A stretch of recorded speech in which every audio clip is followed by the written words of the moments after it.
Hey, what's going on? I'm Tina. Today I'll be filming my April TBR, so stick around.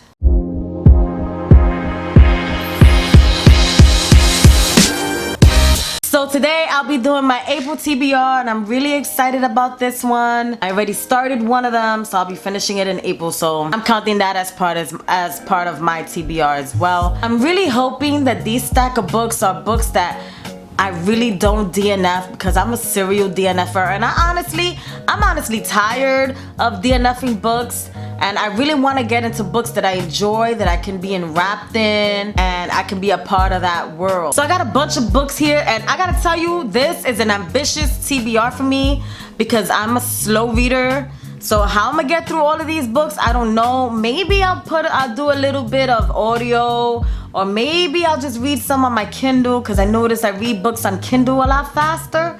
I don't know, is it just me, or do you guys read on Kindle a lot faster as well? I got the new Kindle and I'm really happy about it. It's the waterproof one, so Kindle Paperwhite, yes. Without further ado, let's get into the books that I plan on reading for April. So we have our first one, The House in the Cerulean Sea by TJ Klune, and I gotta tell you, I love this book so far. I'm tapping it up like crazy. I'm not done with it completely. So we have our protagonist, Linus Baker, who works for who's in charge of the Department for Magical Youth. He inspects these orphanages to make sure the children are safe and not dangerous to themselves or others. But if things don't go the way they're supposed to, or things aren't right in those orphanages, then Linus has the capability of closing those orphanages down. So extremely upper management sends Linus on this classified mission to inspect this orphanage that has very dangerous children in it. They are extremely dangerous, but Linus has to find out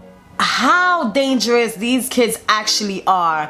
And I gotta tell you, this book is so good, and there's times in this book that I'm just laughing out loud and chuckling to myself, and this book is dope. I mean, I just started reading this book not too long ago. I'm not quite done with it, but it's really good. So far by reading where I'm up to, I think everybody should read this book because it is so good. The next book I want to share with you, I've seen it in a couple of TikToks.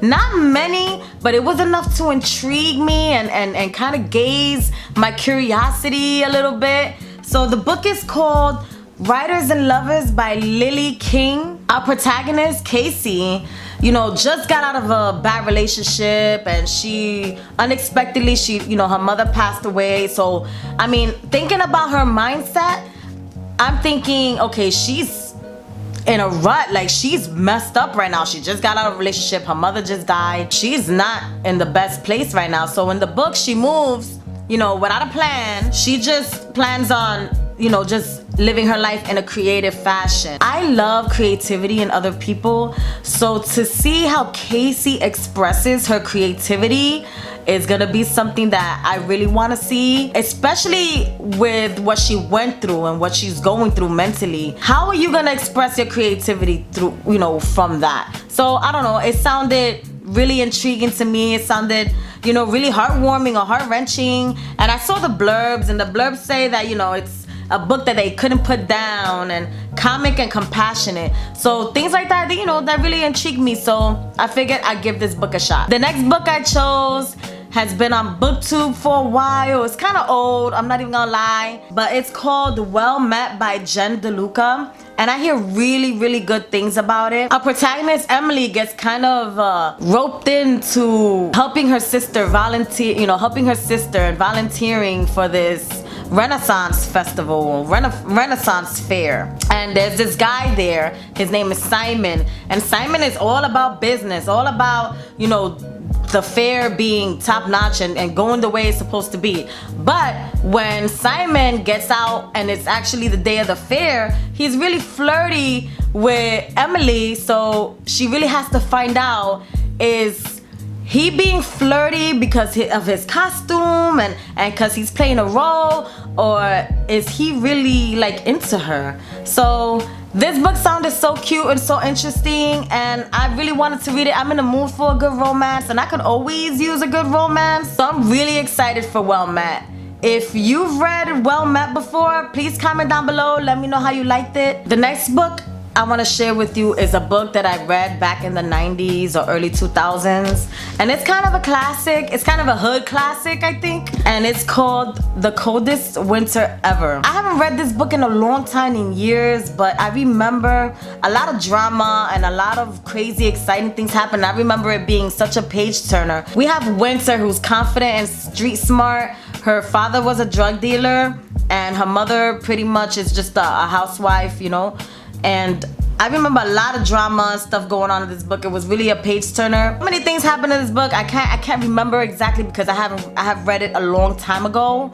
But this book, I remember it being such a page turner and being so exciting to read. Let me just read the back for you, right? And why not? It says, I came busting into the world during one of New York's worst snowstorms. So my mother named me Winter. Ghetto born, Winter is the young, wealthy daughter of a prominent Brooklyn drug dealing family. Quick-witted, sexy, and business-minded, she knows and loves the streets like the curves of her own body.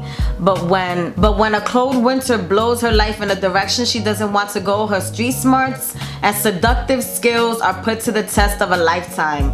Unwilling to lose, this ghetto girl will do anything to stay on top. So that's pretty much the back. Doesn't say much of what happens, but I tell you right now, this book is super good. So pick it up. So there you have it. That's my April TBR. I hope you enjoyed these books. Please leave a comment below. I answer all my comments. And subscribe if you like this video. Catch you on the next one. Take care.